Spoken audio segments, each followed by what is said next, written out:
Welcome, ladies and gentlemen, to the DFS Hockey Report. It is, I don't even know what day it is. I think it's Wednesday the 15th, though. Is that correct? Wednesday, yes, it is. Yeah. Happy Wednesday the 15th to you, Zach. Okay, just a quick update before we get into today's 4-game slate.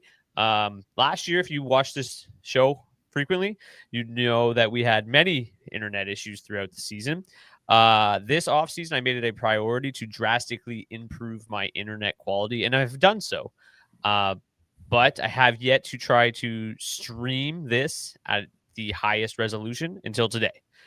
So in the comments and also on Uzak, if I sound terrible or if the stream is bad, please let me know. And I believe I can decrease the quality in the middle of the live stream. So hopefully with the higher quality, the charts and everything are a little bit easier for the viewer to see while we go along. But also I don't want to do it at the detriment of the overall quality of the stream. So that is that. There's a 4-game slate on the hands tonight. Zach, there are many games with a 5.5 point total tonight. So kind of a gross slate in comparison to what we thought last night was going to be. Last night seemed like it was going to be a super fun slate, and it ended up being a super gross slate. So maybe tonight's super not fun slate will end up being better. Yeah, I'm hoping for the same. Went really heavy on Edmonton 1, didn't quite work out very well. Went very heavy on Anaheim 2, almost worked out really well. I had a Toronto 1 onslaught close to the top of the hip check last night, and I really just needed some more offense from Bennett Seneke and Cutter Gauthier. Little shot volume would have been nice. Another goal or two would have been nice. Maybe could have binked that one last night, but that's okay. We ride. Today's a brand new day. Yeah, I mean, I think like some of the spots yesterday, like specifically for me, Seattle and Montreal, I expected that to be a lower scoring game. I didn't play those goalies as much as I thought I would. I ended up heavy on Jake Ottinger, which ended up kind of saving my night. I know I probably didn't say that much on the show yesterday, but I thought that was going to be a lower scoring game. And realistically, the Seattle game should have been like the shots were like 20-19. They just couldn't make a stop. So ended up not being on those goalies quite as much because I had shot volume concerns, and those ended up coming to fruition. And then also it just ended up being a high scoring game. Looks and sounds buttery smooth so far. Absolutely love that. Looks sharp. Sounds great to me. Love that. And Carolina was underwhelming despite the 5 goals. Yeah, it was just so spread out, right? And that's kind of the risk you run with Carolina at times. But all right, enough of yesterday. Let's get into tonight's slate. We've got my Detroit Red Wings hosting the Florida Panthers. They will be without Lucas Raymond this evening. The Buffalo Sabres will face the Ottawa Senators, who will be without Brady Tkachuk, but they will get Drake Batherson for his season debut. Levi Merilainen gets his first start of the season. We are projecting to see Alex Lyon start for the Buffalo Sabres, although unconfirmed. They just had an optional skate this morning. Then the Utah Mammoth hosts the Calgary Flames. The Flames are on the second half of a back-to-back, so Devin Cooley gets the start there. Karel Vejmelka expected to go for Utah, and then Joel Hofer gets the start for the St. Louis Blues. He'll face Arvid Soderblom for the Chicago Blackhawks. So those are your 8 starting goalies. Let's get into tonight's slate. As we've been doing, we will alternate games, breaking them down one after the other. And then when we are all done that, we will circle back and talk about our favorite plays on the night. Since the Red Wings are up first, I will go first. The Red Wings are plus 31 home underdogs. Not really that surprising considering they have no Lucas Raymond tonight. When you take a look at the big board here, this game doesn't really project to be great from a DFS perspective, but when you kind of take a look at this the entirety of this slate, like this feels like one of those games that could be high scoring or could be very low scoring, and the entire kind of slate is going to hinge on it. Detroit 2 grades out the best, and I think that is definitely accurate, at least from the Red Wings perspective. Obviously, Mason Appleton replacing Lucas Raymond on the top line doesn't get me all that excited. And then Alex DeBrincat, Marco Kasper, and Patrick Kane. I mean, going back to last year, they've been dominant at 5v5. Last year, they didn't score as much as they should have. They only shot 6.6 together at 5v5. So that was something I expected to improve this year. So far, so good. They absolutely dominated the Maple Leafs the other on, I believe it was Monday or Sunday, whichever game it was. Sunday, I believe. And yeah, like I expect it was last Saturday. That's when they dominated. The Maple Leafs dominated Monday, but still lost. But regardless, this is a trio that's been really, really good. If I'm playing the Detroit Red Wings tonight, it's going to be this second line. I don't really trust that top line without Mason, without Lucas Raymond to generate much offense. So that's, a tough spot for them, especially like they're going to go head to head with Florida 1, which on paper is a pretty good matchup, but I just don't really trust them to generate enough offense. But at 12K, you can maybe take a punt on Detroit 1.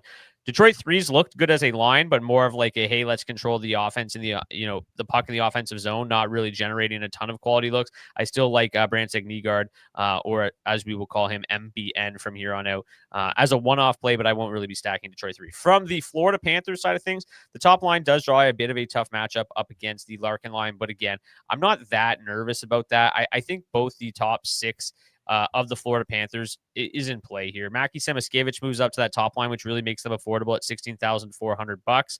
Luosterainen and Lindell Reinhart on that top line, or on that second line. I think that that's probably the route that I'm going to go a little bit more, a little bit heavier on Luosterainen, Lindell, and Reinhart, probably mostly Lindell and Reinhart mini stacks. With Carter Verhaeghe moving down to the third line, I don't even mind a Verhaeghe Rodriguez mini stack. Like, it all depends. Like, the Red Wings got absolutely dominated by the Leafs on Monday, but Cam Talbot played the game of his life. And if he doesn't tonight, I think that the Panthers are going to win this game. I think the Panthers are going to be optimal tonight, or close to optimal. So it's just really tricky to figure out which spot to go. Yesterday, in previous shows, the power play report was strictly based on a combination of last year's data and this year's data. To me, like, I don't think there's really a great way to do this one way or the other at the start of the season. Either we're taking in too much of last year's data, which might not matter at all, or we're relying on really small sample sizes. I decided today, let's just say, hey, let's go with the 3 or 4 game sample sizes that we've got for some of these teams. And at least we can see the crazy extremes. Like, we would have been able to see, I mean, we already knew because we talked about it, but like, you would be able to see the crazy extreme that is the Minnesota Wild power play yesterday. Same with the Anaheim Ducks power play, and they both came through. So I just decided, screw it. Let's use just this year's data. A super small sample size, so just be warned there. But the Panthers do great out with the best power play advantage tonight as well. So really quickly before we get to Zach and game number 2, let's take a look at the Panthers power play units tonight. Kind of a mix of those top 2 lines. You've got Reinhart, Bennett, and Marchand with the 2 defensemen, and then you've got Lindell, Samiskevich, Rodriguez, and Verhaeghe with Jeff Petrie in a revenge narrative spot on power play 2. Zach, take us through game number 2. Yeah, we got the Ottawa Senators visiting the Buffalo Sabres in a pick'em game here. Both teams coming in with 3.1 implied totals here on the night. Ottawa 1 looks like the top line to target here from this game, coming in as the 4th best line overall to target on the slate. Tim Stützle, Michael Amadio, Fabian Zetterlund. Amadio up there at $3,100 is interesting. They are very cheap at $13,800. Not far behind them, Buffalo 1 coming in as what I'm going to expect to be one of the heavier owned lines here on this slate tonight at 6th overall. Obviously more expensive with guys like Tage Thompson and Alex Tuck up there at $18,100. Probably going to see some ownership coming in on this second line for the Senators as well, and probably the second line on the Sabres too, but I'm expecting not a whole lot here in terms of ownership there. Taking a look at the matchups here, the Ottawa Senators seem to be on the right side of this one here, coming in with pretty favorable matchup scores for the whole top 9 of the Senators side, while the Buffalo Sabres look to be in tough. This is kind of a bit of a weird game for me. I don't know if I necessarily love it, especially when you look at the line stats here. I mean, it is pretty bleak here offensively, especially for these Buffalo Sabres right now. They're really not generating a whole lot in terms of the underlying numbers, but they are finding ways to fill the net here. All of their top 9 have been getting on the scoreboard early on this season. And same thing with the Ottawa Senators too. I mean, they're just not particularly strong at driving play right now, but they are finding ways to capitalize. You take a look at that second line, 3.1 goals per hour. David Prawn, Dylan Cousins, Drake Batherson. If they're coming in a little lower owned than that top line, I think they're an interesting option here tonight to get some leverage. I mean, we talked a lot last night about the leverage, we can get on, some of these bigger slates, even when it comes to like Pittsburgh 1 and Anaheim 1 in that game. And both of those lines ended up having pretty solid nights. Chris Kreider, 2 goals. The top line was in, or for the Penguins was in on a couple of goals as well there. So bit of a gross game here for me. I don't know if I necessarily have any lean one particular way. I think I'll probably be sprinkling a little bit of the top 6 of both sides here, but probably not going too crazy. Yeah, we've seen like ridiculously good shot volume from Tage Thompson early on, so I think that Buffalo top line is probably solid with that play, but the rest of that lineup looks pretty bleak. That second line's got some value in Ryan McLeod, Josh Doan, but I think the one thing I really like is that Ottawa second line for just the Dylan Cousins revenge narrative here, right? I mean, at this point, the Buffalo Sabres lost that trade massively. Like, how many games have they got from Josh Norris? Like 5? Yeah. I mean, it's maybe a few more than that, but like, Jacob Bernard-Docker is now in Detroit. Like, they lost that trade terribly, and it would be very Buffalo Sabres for Dylan Cousins to just come back and just absolutely light them up tonight, to make that trade even worse than it already has been. So I'm just going to go with that narrative tonight. Game number 3 is Utah and Calgary. Devin Cooley gets the start for the Flames tonight. Utah coming in minus 220 home favorites, 3.6 implied total, tied for the highest on the slate. When you take a look, I think Utah is obviously going to be one of, if not the most popular plays this evening, as you see here. 15.8% on that top line, 19% on that second line. I love both of these lines tonight. The other night, Barrett Hayton's season debut back on the top line with Keller and Schmaltz. They played the Blackhawks. They had 16 shot attempts at even strength at 5v5 and gave up 0 shot attempts against. Just an absolutely dominant performance. You kind of see it here in the line stats, though. Like, that's kind of been that line's MO throughout the past. Like, they are guys that are a line that has had success generating offense, but not always maybe finishing. So you always run that risk. But 16 shots to 0, shot attempts to 0 the other night. It was a really nice way to see Hayton kind of reacclimate himself back into the lineup. When you take a look at the matchups here, they actually have the worst matchup on the slate, which is crazy. But I think it's just because there's a kind of a lack of defense, and this Flames team does grade out pretty well defensively. But yeah, the worst matchup overall, which is a bit surprising. But nonetheless, I still think they're in a fine spot with Cooley getting the start. Early in the season, I don't put quite as much stock into matchups, especially this game here where there's not really any hard matching going on. I think that Utah is in a fine spot. I'm not all that worried about them with, Devin Cooley as opposed to Dustin Wolf between the pipes. On the power play, it's the 3rd and 4th best power play advantages. I'm having a hard time still being like, yep, I want to play the Calgary Flames. They aren't generating a ton of offense, but that top line grades out as the 5th best. They're not seeing much ownership. So I do think, this is a bit of a contrarian spot to play Calgary. I know that, Zach, you're probably almost certainly going to be on Backlund and Coleman and to some degree.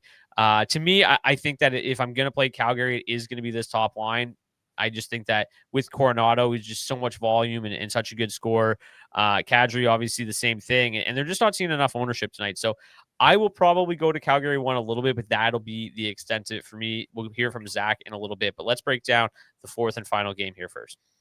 Yeah, last game on the board here tonight, St. Louis Blues, or Chicago Blackhawks rather, paying visit to the St. Louis Blues. 3.6 implied total for St. Louis, coming in as very heavy favorites, minus 243 here on this slate tonight. We take a look at the line stacks here. St. Louis 2 grading out as the number 1 line to target on the slate tonight. Pretty easy to see why. I mean, this is a great young trio of guys here. Even if they haven't quite been driving play so far this season as they have last year, I think this is a really nice spot here for them going up against the Chicago Blackhawks. St. Louis 1 also grading out really well in this spot tonight. I think they're the line that I actually might prefer from the St. Louis side here in this game tonight. A little bit more productive so far to start the season, and they're due for some offense here. We'll take a look at the line stats for these lines here. You look at St. Louis 1, a little bit snake bitten to start the year here, generating a high number of quality looks, but just haven't quite found a way to capitalize. Arvid Soderblom in net, for the Chicago Blackhawks tonight. I think this is an opportunity for them to get on the board in a pretty big way. I also kind of think Chicago's a little bit interesting in this spot here. It's been a fairly solid start to the year for this top 6, and they are actually playing pretty decent hockey here, all things considering, at least from an offensive standpoint.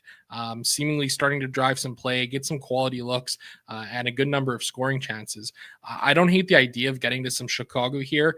I mixed in some Chicago too early this year so far and had a little bit of success. And that top line, I think, is appealing, building around, Connor Bedard and Andre Burakovsky up there.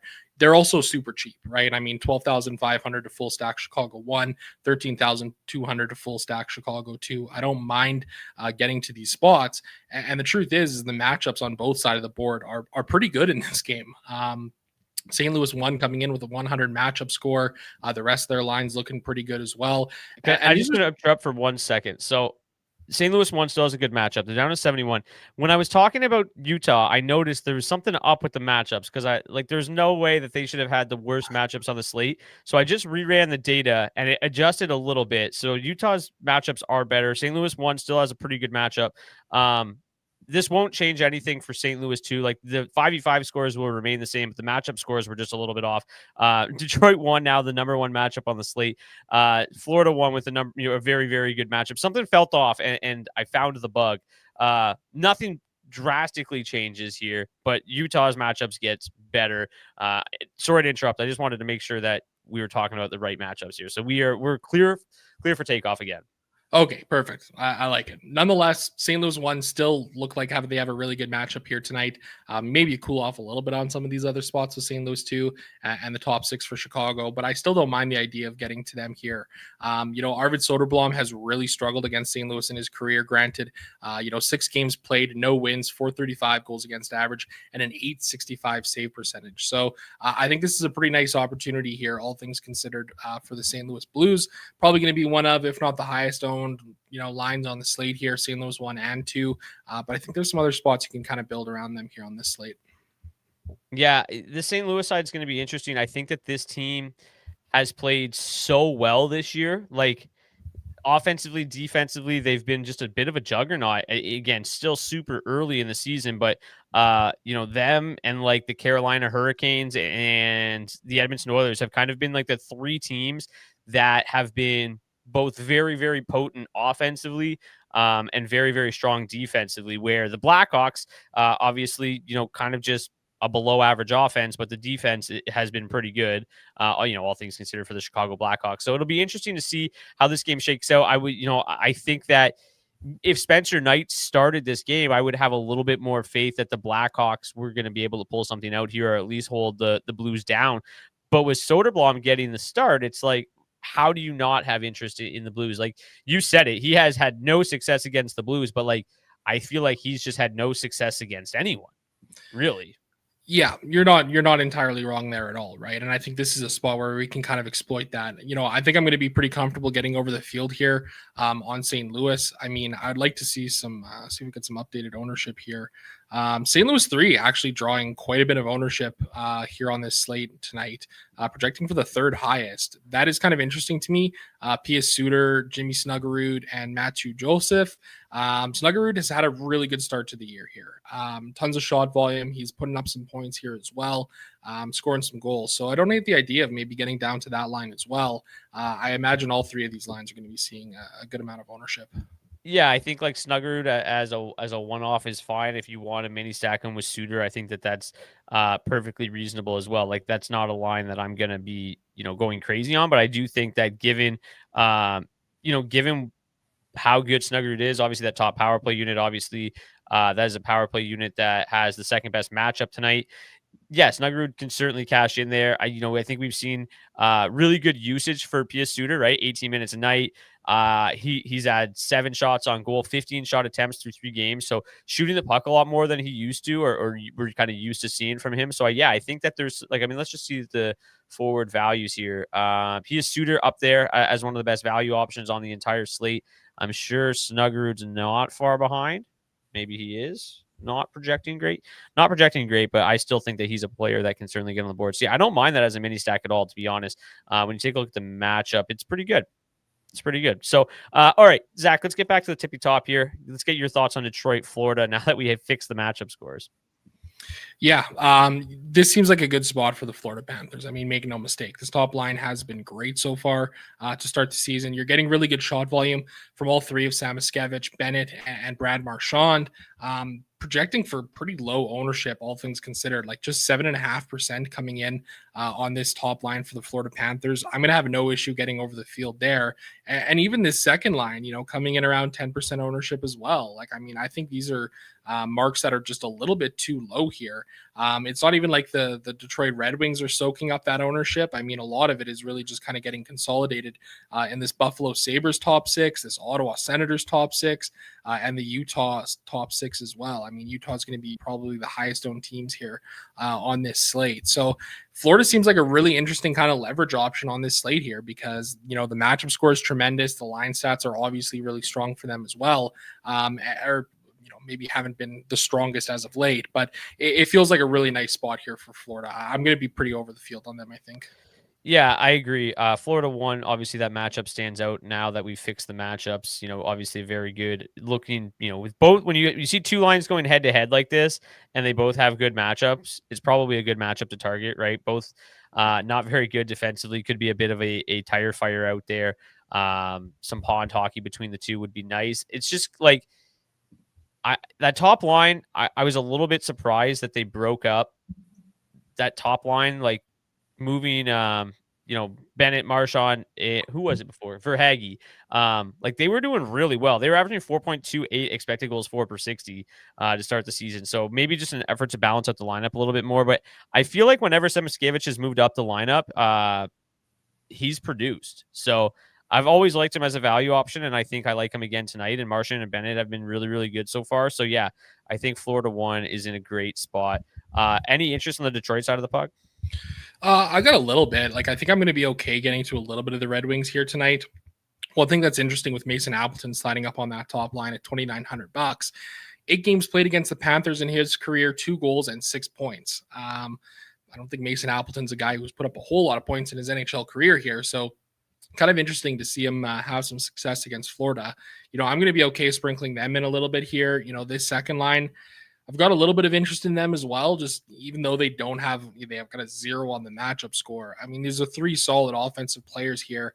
Admittedly, I've got quite a few Marco Casper bags in fantasy hockey this season. He was somebody who projected really well in the DFO season long projections. So, hoping that he can turn it on at some point this year. 3 games played for him against Florida, 1 goal and 3 points. Patrick Kane's been over a point per game player in his long career against Florida as well. So I'm okay sprinkling it in. I mean, 20 maxing tonight for me. I'm going to have a little bit of pretty much everybody in the top 6s for all of these teams tonight. I mean, it's just a small 4-game slate here. So, and with the implied totals being, as low as they are, relatively speaking, across the board and the over-unders, it feels like it's one of those nights where almost anybody could go off and really break this slate open. It is a bit of a funky slate. I'm trying to Chicago. There we go. I'm just trying to see who. So in terms of expected goals for per game so far this season, according to our friends at Sports Logic, first on the slate tonight is Jake Neighbors. So if you want to take a look at St. Louis 1, he's a guy that replaced Snuggerud on that top line with Thomas and Buchnevich. Obviously, given the playmaking prowess of Thomas, that's always a line that could have some success tonight. And really, again, a lot of ownership going to St. Louis 2, a lot of ownership going to St. Louis 3, and St. Louis 1 kind of being left by the wayside. And according to our matchup scores, they've got the best matchup. And realistically, that's a line that you would expect to be able to do some damage. So Jake Neighbors, certainly a guy that stands out on Sports Logic's data and a guy that I think could pop off tonight.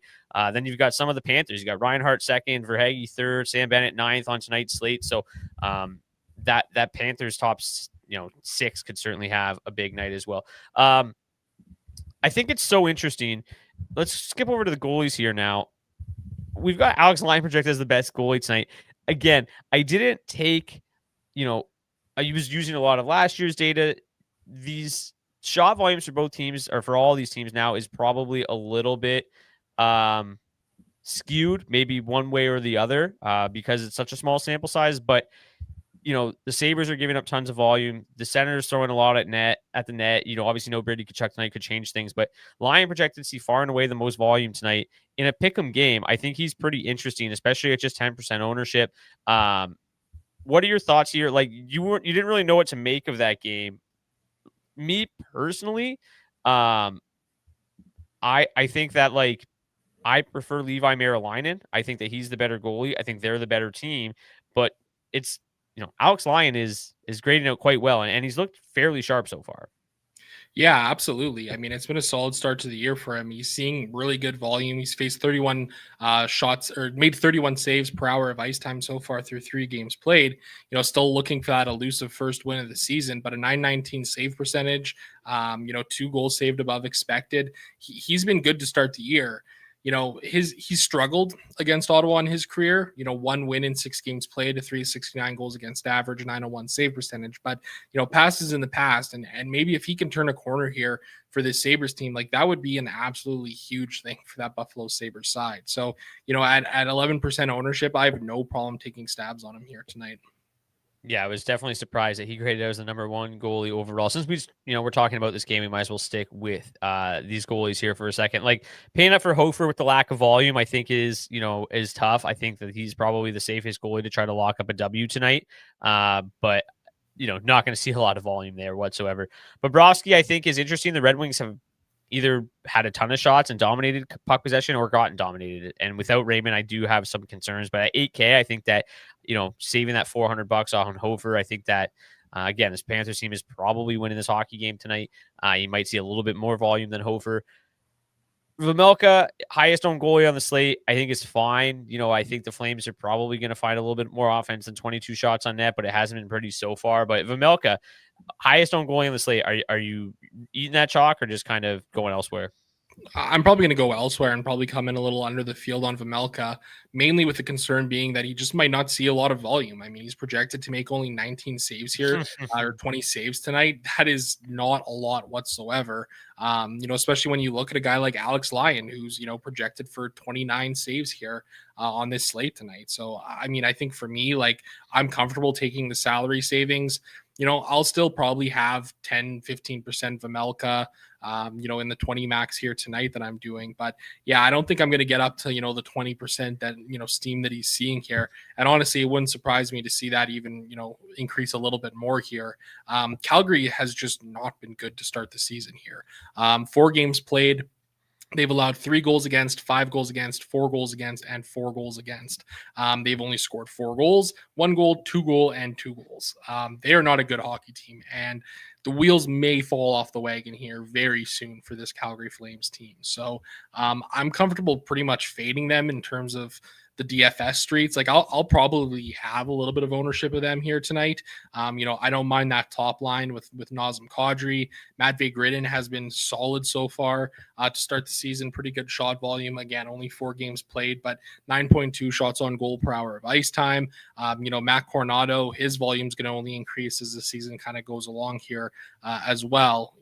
The third line, yeah, maybe I'll sprinkle in a little Coleman, Backlund, Stack, just because why not, right? I knew we'd get there. Why not, right? It's a small slate, anything can happen. But Coleman, just still really good shot volume from him, blocking a lot of shots as well to start the season here. Backlund pretty dependent on getting on the score sheet in terms of a goal or an assist here.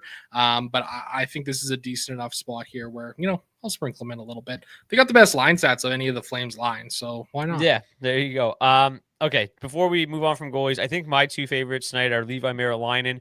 The Sabres have just been awful. According to Sports Logic, just a 1.97 even strength expected goals for, and just a 35.5 expected goals for percentage at even strength this year. Just disastrous. So I like Merilainen, and then I'll probably pay down for Talbot. I just think that the Red Wings can certainly win that game.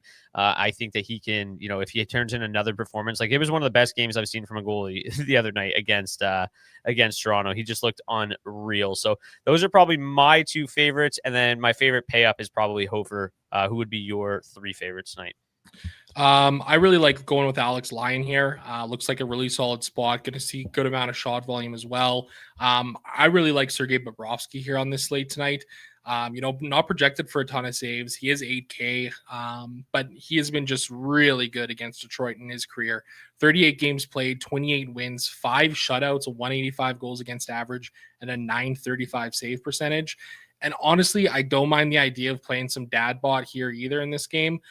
17 games played against Florida in his career, 10 wins, a shutout, 259 goals against average, 924 save percentage. He's been good to start the year here for Detroit. 2 wins and 3 games played, 925 save percentage. I think that for me is my preferred 3 on this slate here tonight. Yeah, I agree on Bobrovsky too. Not a lot of ownership, which is surprising. I don't think that's a Red Wings team that's going to score a lot of goals. With Lucas Raymond out, it's going to be really reliant on the power play. And 167 goals against average, 925 save percentage on the season, has yet to lose a game. Okay, before we get to the defenseman, maybe just give me your 3 favorite stacks tonight, or a couple favorite stacks and some of your favorite value options, and I'll do the same. Yeah, I think for me, St. Louis one of my favorite stacks here on the slate. Seeing pretty low ownership. Florida one as well. Another one that's seeing on the lower end, and obviously Utah two look like they're in a really solid spot tonight. If you are building around this Utah two line, you're gonna have to find some ways to get different in your lineup. I think you can do that by punting off some defensemen on this slate tonight. Yeah, I think like the one thing like you said, this is the highest owned line on the slate. They obviously correlate with Mikhail Sergachev on the blue line. He has been he's the projected to be the highest owned defenseman on the slate tonight too. So there's a lot of ownership, a lot of chalk coming in there on Utah too. But I think for obvious reasons and for good reasons. But yeah, you're gonna have to find ways to get different. And honestly, I hate to be boring, but I kind of agree with you on your favorite lines. Like I'm really interested in St. Louis one. I think I do have a little bit more interest in St. Louis too than you do. Like I don't love Braden Shen, but Kyrou and Holloway seem great. Maybe a little bit overpriced, but I think that's going to be what helps keep their ownership down compared to some of the other Blues lines. So like it's hard to ignore the number 1 ranked line in the charts. So I'll get there for sure. Value wise, like Ottawa 1 does stick out. I think that Sabres team's pretty bad. Ottawa 2 sticks out. I really like Ottawa 2 tonight. I think Cousins, Batherson looking to make a splash here. And then when we take a look at the projections, Batherson projects, I believe, as the best value forward on the slate. So Cousins not far behind. So Ottawa 2 certainly looks great.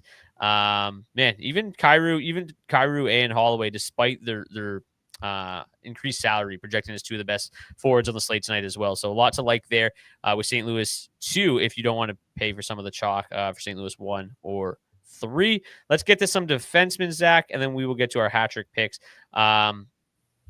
So I think the value defensemen are pretty clear tonight. Nate Schmidt, especially if you're playing, Utah, I think he makes a lot of sense at 3K. He's been really solid playing big minutes, projected for 22 minutes tonight. Axel Sandin-Pellikka is no longer minimum price, but he's been playing big minutes for Detroit. I think it's only a matter of time before he breaks through. Might not be the best matchup, but you're paying for the minutes here, and you're paying for the power play exposure at 22 minutes. Fine for that price tag. Jordan Spence, kind of a favorite among this show throughout the years during his time in LA. Projected for 18 minutes tonight at $2,700. Jeff Petrie, revenge narrative season. Power play 2, just 1.1% ownership, 2.8K there. He projects quite well. Dmitry Simashev doesn't have maybe a ton of offensive upside, but can certainly deliver some peripherals. He's projected for just 50 minutes because that's based on what we've seen this far, but he actually got promoted to the top pairing tonight. So he's another guy. He's going to be playing next to Mikhail Sergachev, who's the highest owned defenseman on the slate. So I think that he's an interesting play there at $2,500 as well. Is there anybody I miss? I mean, I got to just kind of do honorable mention to Zane Parekh. I just have to talk about him every time I see his name. I'm way too high on him. Maybe like too much so in season long this year. Hopefully he breaks through eventually. But honestly, maybe their offensive struggles early this season will what fuels him to get to power play 1. Yeah, absolutely. And I mean, if there's some movement in terms of some trades for the Calgary Flames too, who knows what kind of opportunities that opens up, especially with Rasmus Anderson out the door at some point coming up here this season. I think the one thing for me that's concerning about Parekh is just not a lot of ice time right now. And he also saw a $700 price jump from yesterday at $2,500 after doing where nothing. he did pretty much nothing yesterday. So I get the idea. I like him, in the big term, but short term, who knows? Jordan Spence, I like him at $2,700. I mean, projecting for under 2% ownership here tonight. 3 shots on goal, 2 blocks in his first game this season. I think he's a fine value play. Jeff Petrie, former Oiler, always a guy that I liked, former Red Wing, a guy that we both like. Nate Schmidt, I like him at 3K as well. I think you kind of hit the nail on the head here in terms of sort of these value plays. Really, we can just honestly look at, the shot block gods of the night here as well and really take a look there. I think that's a good way to kind of target, on a slate like this, right? Like if you can find some cheaper guys who are projecting, for some good blocks, I mean, that's kind of a solid way to go. Ian Cole, $3,200. Nate Schmidt, Jeff Petrie, these guys are all checking those boxes there. Those are some guys I'll definitely have interested in here. In terms of ownership tonight, we've got Sergachev, Sanderson, Dahlin, Sider. So it looks like a pay up night up or on the blue line, which makes sense. A lot of value up front. Owen Power still very cheap. Nate Schmidt, again, a guy I mentioned. Just really quickly want to go back to the goalies ownership. Sorry, that's win percentage. Vimoka, Talbot, Merrill, Hofer, Lyon, Bob. So Bob, man, third lowest owned goalie on the slate. Yeah, definitely increasing my interest there. Okay, let's get to the hat trick pick challenge. Before we do, though, just wanted to say thank you to our friends at rotogrinders.com for providing projected ownership for today's show. Really, really helps us break these slates down even deeper than we used to. So shout out to them. If you want to get your hands on Rotogrinders Premium, there's a link in the description of the video on YouTube. Take everything you learned on today's show, put it in their optimizer, and win some big dough. Make the perfect lineup with pairing DFO and Roto Grinders together. Also, if you want to get $20 off your first month of the Action Network Premium, you can do so by clicking the link in the description of the video on YouTube. And also in the description is the link to our Discord channel where these charts will be posted. They're already actually posted. So if you want to join the Discord to get access to these charts, you can do so by joining the Discord in the link. And now let's get to our hat trick pick challenge. If you want to participate in today's hat trick pick challenge, all you got to do is drop your comment in the comment section of the video on YouTube, not the live chat. Use the main comment section. If your player scores a hat trick, we will get you a $25 gift card to Nation Gear where you can pick up some DFO swag. Free to enter, so no reason not to.